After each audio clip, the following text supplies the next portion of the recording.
My name is Keasey, and this is my story. I grew up in an alcoholic home where both of my parents were constantly drinking, watching my dad attempt to murder my mom, watching my mom get stabbed, watching my dad get stabbed, watching my dad burn my mom with cigarettes, and trying to protect my little sister from all that.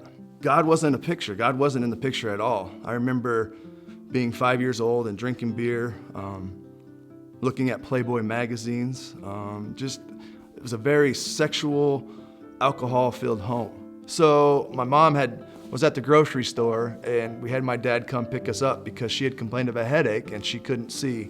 I was like, what do you mean you can't see out of your right eye? You know, at this time I'm 10 years old and probably had the mouth of a sailor, and that's just how I grew up, and I didn't have any respect for my mom probably, but when I was home with my mom, I was playing outside, but she'd always call me in and say, get me this, or get me a washcloth. And I noticed that she wasn't talking right, but all I wanted to do was go outside and play.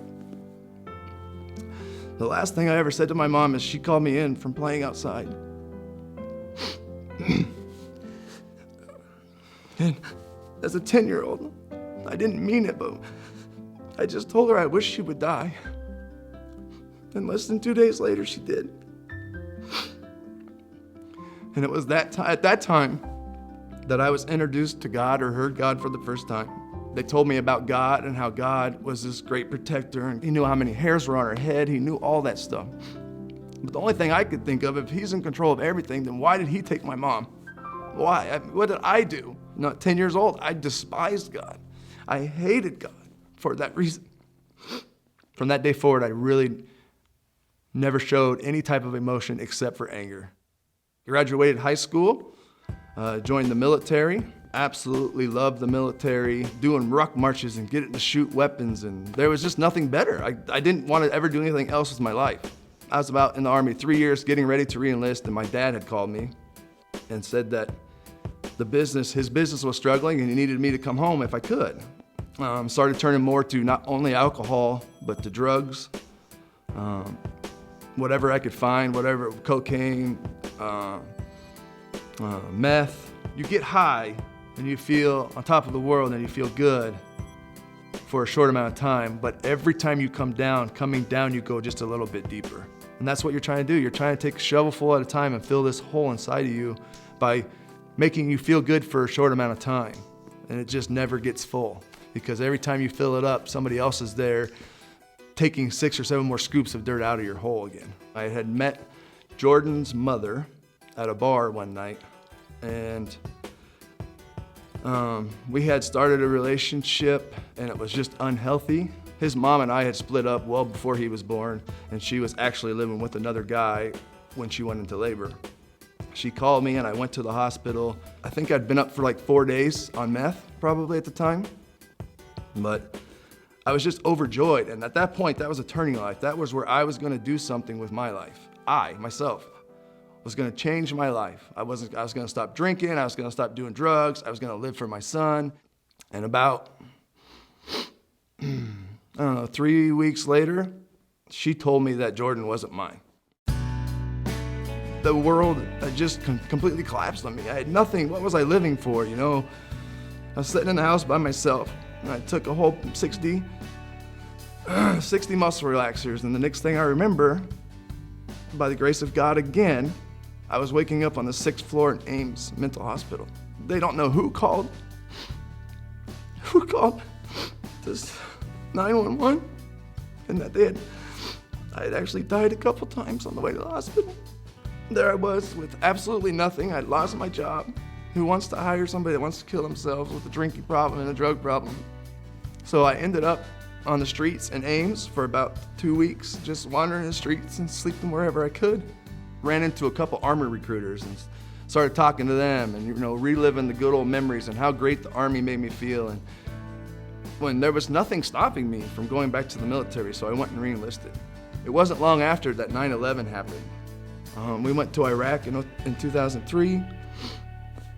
I was ecstatic. I remember being so overjoyed that we're gonna go get to actually do what we had trained for.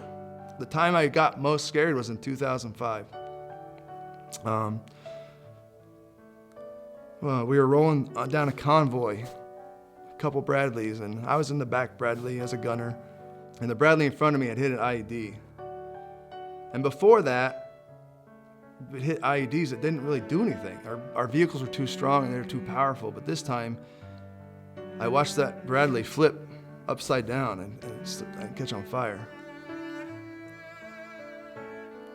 The enemy won that time, and I was scared. I was scared from that point on. And I wasn't a good soldier anymore. I was just fighting to survive again. And just hearing them and knowing that now you're vulnerable, that was the first time I actually felt hopeless and helpless, and just like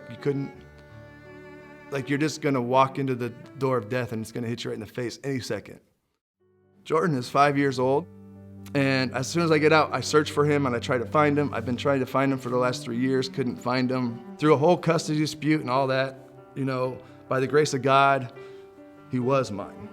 Some situations had happened where cops were involved, and Jordan had tested positive for drugs in his system, and if I wasn't there in an hour, I would never see my son again.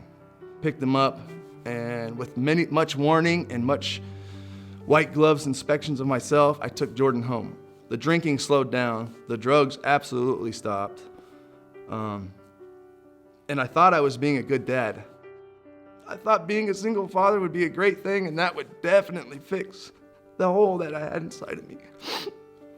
It didn't. It made it worse, and then he took the brunt of my anger and the brunt of my disappointment in my life. By the grace of God, Jordan turned out right. But it was nothing that I did. I promise you that. Went through a couple relationships and eventually met my now wife, Melissa. We actually met online, and we don't tell everybody that all the time, but we did. We were one of the first success stories of a dating site anyway. So I met Melissa, moved to Des Moines with her, and would be gone for a week or 2 weeks at a time, driving truck over the road. One day, Melissa came to me and said that, I didn't sign up to be a single mom. I'm not here just to take care of your kids. I want a life with you. You have to do something different. We met a friend and got lined up with a health and wellness company. And through that health and wellness company, we had team members.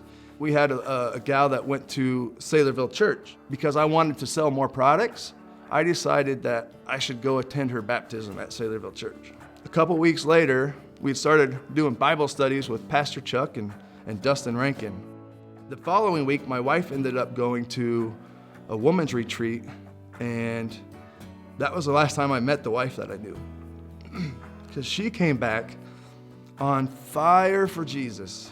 I remember Melissa telling me, I don't know what's going on with me, but I can't save you. I don't want you to save me. Get away from me, woman. Just leave me be to my own vices again. It didn't take long to realize that hate wasn't really hate, but it was jealousy.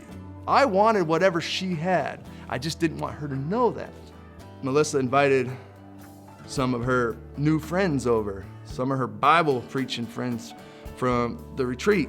The couple showed up, and lo and behold, for whatever reason, maybe to prove them wrong or to prove what was happening to my wife was a joke, but I got my Bible out and I started throwing stuff at them that I just didn't understand.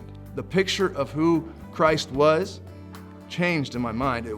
Christ wasn't just for the good people. Christ wasn't just for the rich people. That following morning, we went to church. Pastor Paul begins to play a song. The song, Lord, I Need You Now. And as the words rang out, Lord, I need you now, I need you always, I realized that hole inside of me could only be filled by Jesus. I immediately broke down in tears, fell down to my knees, and cried and cried and cried. All the feelings that I had been suppressing and hiding for so many years come to the surface. After the sermon, we're walking out, trying to walk out the back door, and Pastor Pat stops us and stops me. What's preventing you from accepting Jesus as your Savior? And I looked at him and I said, what I've felt all my life, I can't forgive myself for the people I've hurt, the things I've done, and the words that for 36 years that I'd been waiting to hear rang out from his mouth by God. He said, you don't have to. God's already done that.